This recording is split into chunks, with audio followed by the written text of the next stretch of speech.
anymore. Like I don't really talk about a lot of different reasons on why I left Atlanta. I covered them all. Uh, However, I keep doing these videos because one, you guys want to talk about it, and two, because I plan on moving back to Atlanta. And the more I think about it now, uh, recently, of course, I look at the job markets in Atlanta, and when I was living there, I used to have to walk past the CDC to go to work. And whenever I go past the CDC, I'd be like, I want to work for them one of these days. Now, uh, flash forward 10 whatever years or more years, I finally got my degree in the healthcare field. I have a Bachelor of Science in Health Administration, and it's a very vague field. Uh, Not until you get your master's, then you can narrow it down, or you can use it as a what's this piece of hair doing over here? Or you can use the platform of health administration to go into a whole bunch of things that I'm just now figuring out. I graduated last year, so I just figured out, or just heard about, um, and investigated a career in epidemiology. Now, for those of you who don't know what epidemiology is, to if you take out ology, you get the word epidemic pretty much. That means something that happens in a wide birth area. So, uh, you know, you could be looking at a number of events, but within the healthcare field, you're looking at an outbreak. So, you look at the Zika virus outbreak, you look at the AIDS virus outbreak, you look at well, just any outbreak, you'd be looking at epidemiology or an epidemiologist, someone who studies epidemics, will go in and take a team and will investigate it. And not only that, the CDC has different variations of experts that they send in to this organization, and or the World Health Organization, and all kind of other organization, even just a local organization. You may have your local health department will investigate an epidemic on a city and statewide level. So you have your local state, yada yada yada.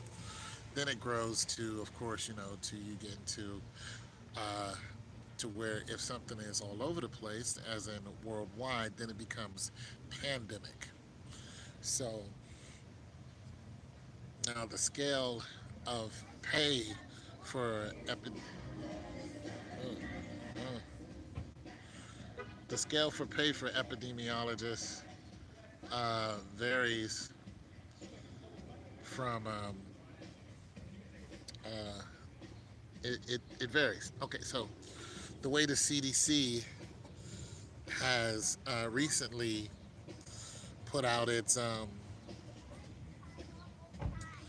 it's basically looking for people who want to be in the epidemiology field.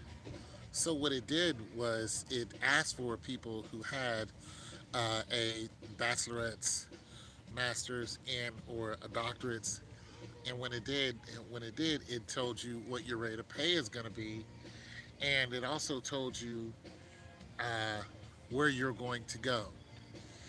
However, the way uh, the way they have the way the CDC has everything listed, if you're going to be if you're going to be an epidemiologist for them, you don't necessarily have to have a doctor's degree or a master's degree that says I'm an epidemiologist.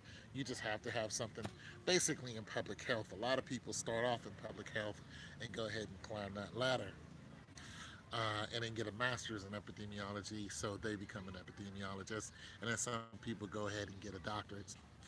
Now, uh, I noticed that if you stay stateside, the pay for an epidemiologist, even if you get a doctorate, is not really. It's in the 60s. It's high 50s, mid 60s. I mean, that's okay, but for a doctorate's degree, you know how much money that is to get a doctorate's degree? I mean, look, just to get my master's degree, it cost $24,000. Now imagine getting a $24,000 loan and how long it's going to take to pay that off, and you're only making 60K a year? That's not even fair. Like, it's like, nah, bro, I need to make 100, at least, to try to knock out these loans. And we're not talking about a doctorate is 5 to 7 years. So you're just like, nah, we're not going out like that. 50K, 60, nah, bro, you got to pay me 100K or more so I can knock out these loans. Okay, so let's just get out. If you travel abroad though, in the field of epidemiology, with the CDC, they have starting pays of over 100K. So you're looking at 100, and the highest rate I saw was 126K. Now here's the deal with that.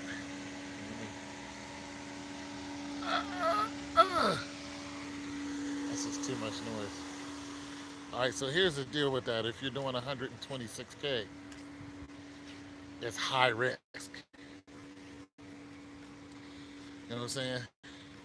So you're looking at a high risk. You're doing 126K. You're looking at a high risk job. You know what I'm saying? So, and when I say high risk, I mean high risk to your health. So you gotta drink that in. That's a lot of money, but you cancel your Christmas real quick.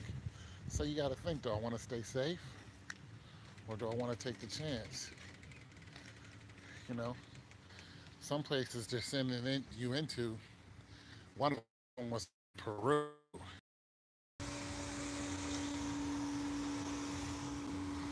All right. All right. So the other area, 100 and 1,000 miles on it. yeah, Got me a deal, so I was like, man, I got to take that deal for you. heck yeah, nice little get around. What happened to the green card? Green card. Well, after that whole escapade that you had saw, my roommate was also late on rent, so the car got repossessed. Wait, what happened after what escalated? What happened? The escapade Of what that happened? Jacques' car. Yeah, that was a while ago though. I know, and my roommate couldn't pay rent either, so I had to fill out extra money, which Your sucked roommate's ass. your brother. Now I have another roommate. Oh, the army dude. Yeah, Oh, okay. that's good. What's cracking, man? That's my buddy Mike. What's cracking, Mike? Okay, I just noticed come in here and blasting MJ. I was like, oh, they must be celebrating something. I am definitely. Got me a new That was drink. celebratory, MJ. You did. Right. Anyways,